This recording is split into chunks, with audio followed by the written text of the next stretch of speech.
Liftoff! You're watching Spaceflight Now, the Ares 1X test flight.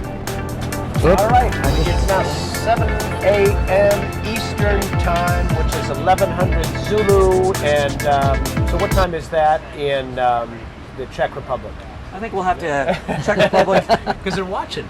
Oh yeah, well, the good. whole world is joining us. 181 countries and Antarctica. So, Jerry, would you mind doing this interview in French?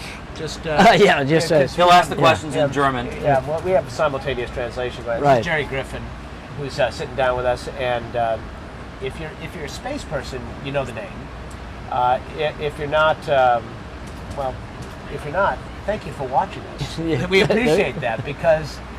What Jerry's message is all about is bringing more people into the space tent. He's here with the Coalition for Space Exploration, of which I am a member. Proud to serve with you, by the way.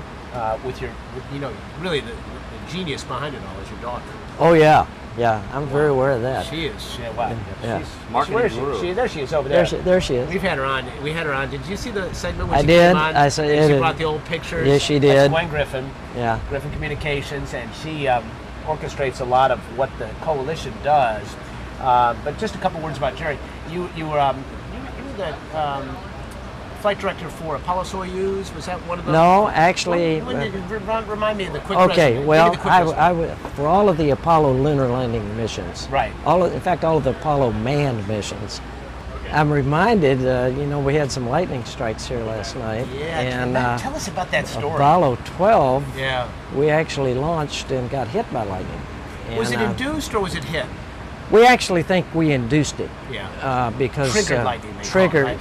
Well, the fire out of the bottom of the Saturn ionized all the particles in there, and it created a ground plane. So with the potential in the air, we created our own lightning strike.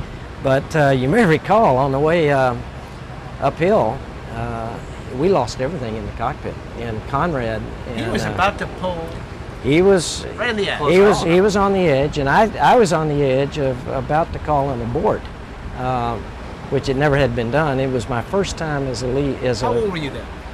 Let's see, that was 1969, so I was 34. 34, and you turned to a young guy by the name of John Aaron. John Aaron. Who was what, 16 at that time, right? Yeah. All you guys were so young. Yeah, John was probably 24, 25. Yeah.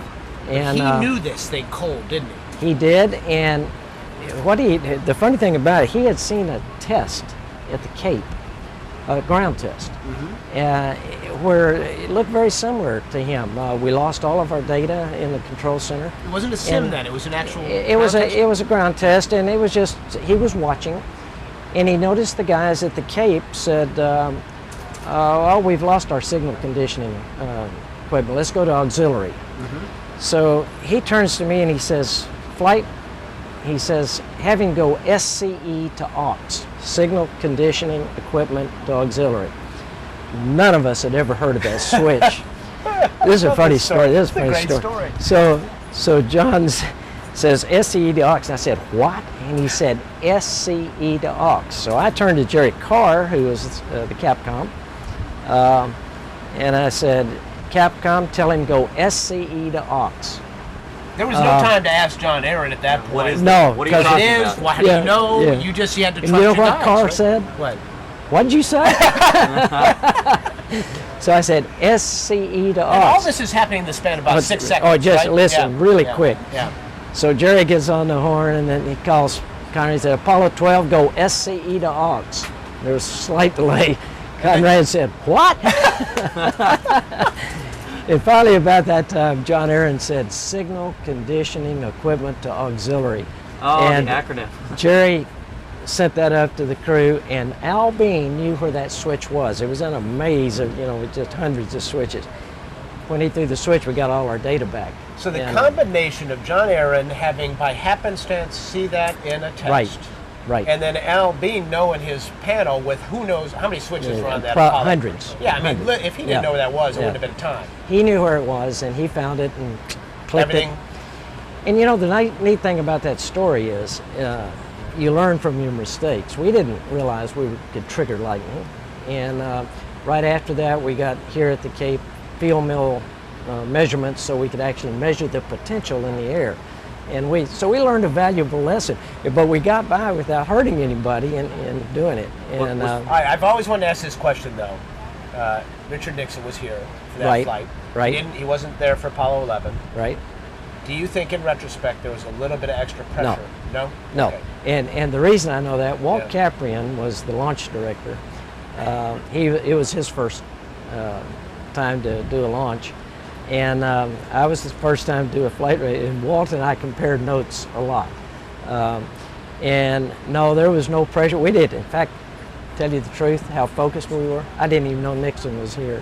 Excellent. That's what I wanted to hear you say. And I didn't know it was raining as hard as it was until I saw some pictures afterwards, because we hadn't violated any of our constraints or mission rules or launch rules or anything. We were kind of just fat, dumb, and happy. Well, you know, there's an expression, the rules are written in blood, and that implies that something bad happens. It was close to having something bad happen, Right. but that informed later rules, That- it including the did. rules that It we're did. working on today. It did, and in that fact, connects to what we're doing the today. equipment that we have here at Pad 39 Complex now is much better than we even put in place for Apollo. It's much more accurate. They can, but when you have a strike as close as they hit, and I understand it was about 0.3 of a mile from the 0.6 pad, miles in some cases. and they're having to check everything out just to make sure. All right, so I've now wasted all your time Yeah, talking right. about. But, I know, You know I what? know. That's a great story. But give us one word. The coalition's thoughts on this particular launch, factoring it into Well, the grand scheme. Well, thanks for the opportunity, Miles. This is a big step for the agency. It's the first time we've done a test like this since Apollo. We did them in Mercury and Gemini and Apollo. Shuttle we couldn't test early. This is an early test that will give some good answers. All of this equipment in this vehicle is shuttle derived. Solid rocket boosters, engines, etc. And in Ares 5, if we're going to go on beyond Earth orbit, we got to have an Ares 5 kind of vehicle. That's planned to be shuttle derived. So all of this testing that we're doing now, and it really is a test, is going to help us. I think the Augustine, excuse me, the Augustine report that just came out. The thing that I was most happy to see about it, I think they did a great job of laying out the options. But the thing that really made me happy is that they recognize and they push the idea of going beyond Earth orbit. Now, no matter how we get there, what exactly the hardware looks like, the architecture looks like, to me, that is what I believe we need to get as a commitment from the nation. Let's go. Let's go out there. And I think we've got a good system, a good start to do that. I also like the fact that the Augustine Commission, we've talked about this in the past, they know we're going to have more resources. We can't keep constraining the budget and just say, go do all of these things, but not allowed. Now, I don't think it's large resources, additional. This is a long-term investment for our country. It's not an instant feel-good. It's not a bailout, and there's nothing wrong with bailouts and stimulus and all that. But this is a long-term investment. It's much like a company has to take a small portion and think about the future, or the competitors get away from it.